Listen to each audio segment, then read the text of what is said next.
গল্পের শুরুতেই আমরা দেখতে পাবো অর্ক আর্য রুমে নিয়ে আসে অপর্ণাকে। অপর্ণাকে আর্য চেয়ারে বসতে বলে, কিন্তু অপর্ণা আর্য চেয়ারে না বসে পাশের একটা চেয়ারে নিয়ে বসে পড়ে। তখন অর্ক বলে, কি ব্যাপার অপর্ণা, তুমি এই কাজটা কেন করলে? তোমাকে তো দাদা ওই চেয়ারেই বসতে বলেছে। তখন অপর্ণা বলে, স্যারের চেয়ার পাশে আমি বসেছি, এটাই যথেষ্ট। স্যার আমার পাশে আছে, এটা ভেবে আমি অনেক খুশি। এ থেকে আমরা আর বেশি কিছু চাই না। স্যারের চেয়ারে বসার যোগ্যতা আমার নেই। তখন অর্ক এই কথা শুনে অবাক হয়ে যায় আর তখন বলতে থাকে, অপর্ণা তুমিই পারবে, তুমি আসলে অন্যরকম, তোমাকে দিয়েই হবে। এটা বলে অর্ক খুশি হয়ে ওইখান থেকে চলে যায়। অন্যদিকে দেখা যায় অপর্ণা মীরার কথাই ভাবতে থাকে। মীরা তাকে বলেছিল, পোর খাওয়ার লোক তোমাকে অফিসে এত বড় দায়িত্ব দিয়ে গেল, আর তুমি তো ছলাকলা জানো যেটা আমি জানি না। তো এইসব কিছু ভাবতে থাকে আর অপর্ণার মনটা অনেক খারাপ হয়ে যায়। তখন অপর্ণা মনে মনে বলতে থাকে, স্যার কোথায় গেল? স্যারকে কি আমি একটা ফোন করে দেখব? তখন ফোনেও আর্যকে খুঁজে পাচ্ছে না। অপর্ণা তখন বলে, স্যারকে তো ফোনেও খুঁজে পাচ্ছি না, কোথায় গেল স্যার? এটা নিয়ে আর্যকে নিয়ে চিন্তা করতে থাকে। অন্যদিকে দেখা যায় কিঙ্করের সঙ্গে মীরার দেখা হয়। মীরা বলে, কিঙ্কর তুমি শুনেছ অপর্ণা আর্য কেবিনে বসেছে? তখন বলে, হ্যাঁ শুনেছি। তখন মীরা বলে, এটা তুমি মেনে নিচ্ছ? তখন কিঙ্কর বলে, আমার কি করা আছে এতে? তখন অপর্ণা বলে, তখন মীরা বলে, তোমার কি কিচ্ছু করার নেই? তখন কিঙ্কর বলে, বলো আমার কি করা থাকতে পারে, তুমি বলো, এই পর্যায়ে আমি কি করতে পারি? তখন মীরা বলে, কেন তুমি গিয়ে বলতে পারো না অপর্ণাকে? আর্য যদি বলেও থাকে আর্য রুমে বসার যোগ্যতা নেই, ওর যোগ্যতাটা তুমি দেখে দিতে পারো না? এটা তো তুমি করতেই পারো, তাই না? তখন কিঙ্কর বলে, শোনো, এটা করেই বা কি লাভ? হয়তো ওর ডেস্কে চলে যাবে, কিন্তু ওর যে কাজটা করা তো ডেস্কে কেউ করতে পারবে। আর্য রুমে থাকা বা না থাকা ওর কোনো যায় আসে? যায় আসে মীরা। তখন যা শুনে মীরা অবাক হয়ে যায়। আর তখন কিঙ্কর বলে, আমি অফিসে দাঁড়িয়ে এসব বিষয়ে কথা বলতে চাই না। তখন মীরা বলে, বুঝতে পারছি গুটিয়ে যাচ্ছ তাই তো? তখন কিঙ্কর বলে, না আমি গুটিয়ে যাচ্ছি না, আমার কি করা দরকার এটা আমি ভালো করেই জানি, এটা নিয়ে তোমাকে কথা বলতে হবে না। তখন কিঙ্কর ওইখান থেকে চলে যায়। তখন মীরা বলে, কিঙ্কর তুমি গুটিয়ে যেতেই পারো, কিন্তু এই মীরা বসে থাকবে না। মীরা অপর্ণাকে ওর ঠিক জায়গাটা বুঝিয়ে দিবে। ওর কতটুকু জায়গা কতটুকু অধিকার এটা মীরা ঠিক বুঝিয়ে দিবে অপর্ণাকে, বুঝতে পেরেছ? এটা বলে মিটিমিটি হাসতে থাকে মীরা। এদিকে অপর্ণা আর্য স্যারের রুমে বসে নিজেকে কেমন যেন অস্বস্তি বোধ করছে। এদিকে আর্যর সঙ্গে যোগাযোগ করার চেষ্টা করছে, তবুও পারছে না। বলছে, স্যার আপনি আমার উপর এত বড় দায়িত্ব দিয়েছেন, ঠিক আছে, কিন্তু আপনার সাথে কি আমি দরকারে যোগাযোগও করতে পারবো না? তখনই অপর্ণার হাতের দিকে চোখ পড়ে, সে আর্যর দেওয়া ঘড়িটা পড়েছে।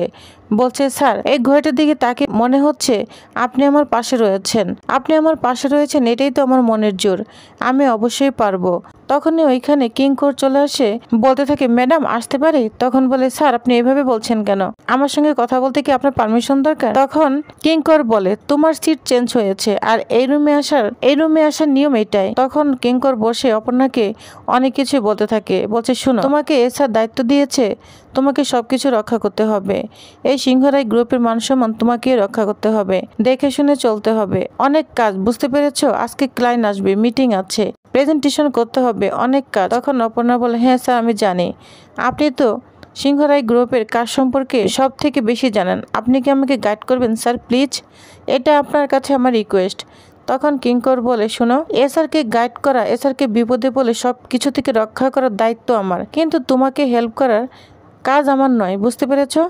তোমাকে যখন এটা সব কিছু দায়িত্ব দিয়ে গিয়েছে, সেটার মানসম্মান তোমাকেই রক্ষা করতে হবে। যাই হোক, সব কিছু দেখে শুনে চলো এবং ভালোভাবে কাজ করো, ঠিক আছে? এরকম উপদেশ দিয়ে ওইখান থেকে চলে যায়। আর তখন অপর্ণা বলে, কিঙ্কর স্যার তো ঠিকই বলেছে, স্যার আমার উপর বিশ্বাস করে দায়িত্ব দিয়েছে, এটা তো আমাকে রক্ষা করতে হবে, আর আমি পারবো। ফোকাস অপু ফোকাস, এটা বলে সে কাজে মন দিতে থাকে, সবার সঙ্গে কাজ নিয়ে কথা বলতে থাকে, সবাই কিভাবে কি কি কাজ করছে সব খোঁজ খবর নিতে থাকে। অবশেষে একটা ফাইল আসে ফান্ড নিয়ে, তখন এটাকে সাইন করতে বলা হয় অপর্ণাকে। তখন অপর্ণা বলে, যে ফাইলটা দায়িত্বে রয়েছে তাকে বলে যে আচ্ছা এই ফাইলটা ভালো মতো একটু চেক করে দিন, তখন আমি সাইন করব, কারণ এখন আমি চেক না করে সাইন করতে পারছি না। তখন সে স্টাফ ফাইলটা নিয়ে যায় চেক করতে। এদিকে অর্ক পিছন দিক থেকে দাঁড়িয়ে অপর্ণার কাজ দেখছে আর খুব খুশি হয়ে যাচ্ছে। অন্যদিকে মীরা রাগান্বিত হয়ে দাঁড়িয়ে আছে একপাশে, আর কিভাবে বিপদে ফেলা যায় সেটাই ভাবছে। তো অন্যান্য ক্লায়েন্টদের সব কাজ বুঝে দিচ্ছে অপর্ণা। আর তখন মীরা কাউকে ফোন করে বলে দেয় যে যেভাবে প্ল্যান সাজানো হয়েছে তোমাদের মনে আছে, কারণ অপর্ণাকে কোনোভাবে কাজ করতে দেওয়া যাবে না, ফান্ড রিলিজ হবে না, ফান্ড রিলিজ না হলেও কাজ করতে পারবে না, বুঝতে পেরেছ? তো নতুন প্ল্যানে মেতে উঠেছে মীরা, এবার সে জালে ফেসে যাবে অপর্ণা। এদিকে অপর্ণা মন দিয়ে কাজ করছে, শম্পাকে বলছে কি যে করি, আজকে প্রেজেন্টেশন আছে, কিভাবে আমি হ্যান্ডেল, মাত্র আজকে অফিসে জয়েন করেছি। তখন স্বপ্না বলে তোমার মতো প্রেজেন্টেশন কেউ দিতে পারবে না, আশা করি তুমি ভালোই করতে পারবে। তখন অপর্ণা বলে দেখছি আমি কি করা যায়, তুমি বরং রিপোর্টটা আমাকে তাড়াতাড়ি পাঠিয়ে দাও। তখন স্বপ্না বলে ঠিক আছে, হ্যাঁ রিপোর্ট আমি মেল অলরেডি পাঠিয়ে দিয়েছি, তুমি দেখে নিও। তখন অপর্ণা মেল চেক করতে থাকে, ওইখানে সিনিয়র স্টাফ যেতে থাকে, বলছে অপর্ণা তুমি বাড়িতে যাবে না? তখন বলে হ্যাঁ যাব, আমার কিছু কাজ রয়েছে, সে কাজগুলো সেরেই যাব। এদিকে অপর্ণা হাতের কাজগুলোর সাথে সাথে অনেক রাত হয়ে যায়, তখন অপর্ণা বাড়ি ফিরে যাবে। তখন এফএম বলে ম্যাডাম আপনার তো কাজ সারতে অনেক দেরি হয়ে গিয়েছে, সবাই তো চলে গিয়েছে। তখন বলে হ্যাঁ এফএম দা, একটু কাজ ছিল, আর আমি জানো তো কাজের মধ্যে থাকতেই ভালোবাসি। তো এটা বলে অপর্ণা এখান থেকে চলে যায়। তো এদিকে রাজলক্ষ্মী আর্যর জন্য চিন্তা করে যাচ্ছে, বলছে সেটাকে তো মোবাইলেও পাচ্ছি না, ও কোথায় গেল, যাওয়ার আগে অন্ততপক্ষে আমাকে কল করে যায়, এবার তো যোগাযোগও করতে পারছি না। তখনই কলিং বেল বেজে উঠে অর্ক চলে আসে। অর্ককে দেখে রাজলক্ষ্মী বলে কি ব্যাপার অর্ক, আজকে তো দেরি করে কেন বাড়ি ফিরলে? তখন বলে মা জানো তো অফিসে না অপর্ণা খুব ভালো কাজ করছে, সবাই ওর কাজে প্রশংসা করছে, দাদা না খুব ভালো মানুষকে চয়েস করেছে, কারণ ওই পারফেক্ট, ওই পারবে, বুঝতে পেরেছো? দাদা ওকে সব দায়িত্ব দিয়ে গিয়েছে, আর আমার বিশ্বাস ও সে দায়িত্ব ঠিকঠাক মতো পালন করবে। তখন ওইখানে মানসি চলে আসে। মানসি বলে কি বললে, অপর্ণাকে দায়িত্ব দিয়ে গিয়েছে? তখন বলে হ্যাঁ অপর্ণাকে দায়িত্ব দিয়ে গিয়েছে। তখন মানসি বলে কেন, আর্যদা না থাকলে তার অবর্তমান তো মীরাই সবকিছু করে। তখন অর্ক বলে আগে করতো, কিন্তু এখন থেকে অপর্ণার উপর দায়িত্ব দিয়ে গিয়েছে, আরও সুন্দর দায়িত্ব পালন করছে। কেউ অখুশি নয়, জানো তো মা, কেউ অখুশি নয়, সবাই খুশি। যা শুনে রাজলক্ষ্মী খুশি হয়ে যায়। অর্ক তখন বলে এখন তো অফিসে দায়িত্ব নিয়েছে, কদিন পরে তো আরও দায়িত্ব নিতে হবে, তাই না মা? তখন যা শুনে রাজলক্ষ্মী অনেক খুশি হয়ে যায়। তখন অর্ক উপরে চলে যায়, আর মানসি মনে মনে বলতে থাকে তাহলে কি মেয়েটাকে চোজ করে আমি বেশি ভুল করলাম, আমিই তো বেশি এক্সাইটেড দেখিয়েছি। এই মেয়ে তো সোজ হয়ে ঢুকে বাড়িতে আসতে না আসতেই অফিসের দায়িত্ব নিয়ে নিল। এদিকে রাজলক্ষ্মী তো চিন্তা করেই যাচ্ছে আর্যর জন্য, বলছে আর্য কোথায় গেল, আর্য অপর্ণাকে হঠাৎ করে এত বড় দায়িত্ব দিয়ে গেল, পারবে তো? বড় বিপদে পড়তে যাচ্ছে। এবার আর্যর পাশাপাশি অপর্ণাকে নিয়েও চিন্তা করছে রাজলক্ষ্মী। এদিকে অপর্ণার মা বাবা অপর্ণাকে নিয়েও চিন্তা করছে, বলছে এত রাত হয়ে গিয়েছে এখনো মেয়েটা কেন আসছে না। তখন অপর্ণার মা বাবা যখন দুজনে চিন্তা করছে, তখনই অপর্ণা বাড়িতে ফিরে। অপর্ণাকে দেখে অপর্ণার মা বাবা অনেক খুশি হয়ে যায়। তখন অপর্ণাকে চা নাস্তা দিতে বলে।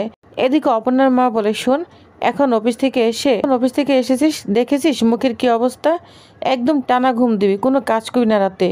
তখন অপর্ণা বলে মা কি যে বলো, সকালে আমাকে প্রেজেন্টেশন দিতে হবে, এখন যদি আমি ঘুমিয়ে পড়ি তাহলে কিভাবে দেব, আমার কাজ আছে মা। এটা বলে তাড়াহুড়া করতে থাকে অপর্ণা, রাত জেগে কাজ করতে থাকে, কিন্তু একটা কাজ কিছুতেই মিলাতে পারছে না।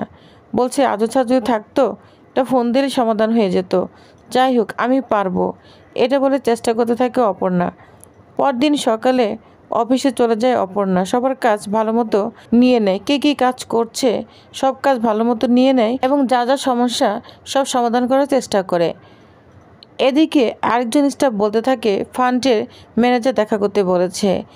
এদিকে অপর্ণা বলে হ্যাঁ, তখন অপর্ণা বলে হ্যাঁ দেখা করব। এদিকে তন্ময় এবং স্বপ্না সবাইকে বলে দেয় কনফারেন্সে যাওয়ার জন্য। আর এদিকে অপর্ণা অ্যাকাউন্টস স্টাফের কাছে চলে যায়, তখন তাকে একটা ফাইল দেয়, সেই ফাইলটা ফান্ডের ফাইলটা খুব সুন্দর করে সাইন করে দেয়। এদিকে আড়াল থেকে মীরা দেখছে আর মিটিমিটি হাসছে, কারণ এই সাইনের মাধ্যমে অপর্ণাকে ফাঁসাতে চলেছে মীরা। তো প্রিয়ভার্স, তাহলে আপনাদের কি মনে হয় এবার অপর্ণা কি মীরার এই ষড়যন্ত্রের জাল থেকে বাঁচতে পারবে? তো কি মনে হচ্ছে আপনাদের অবশ্যই জানাবেন। নেক্সট আকর্ষণীয় পর্বটি পেতে অবশ্যই আমার সাথেই থাকুন। ধন্যবাদ।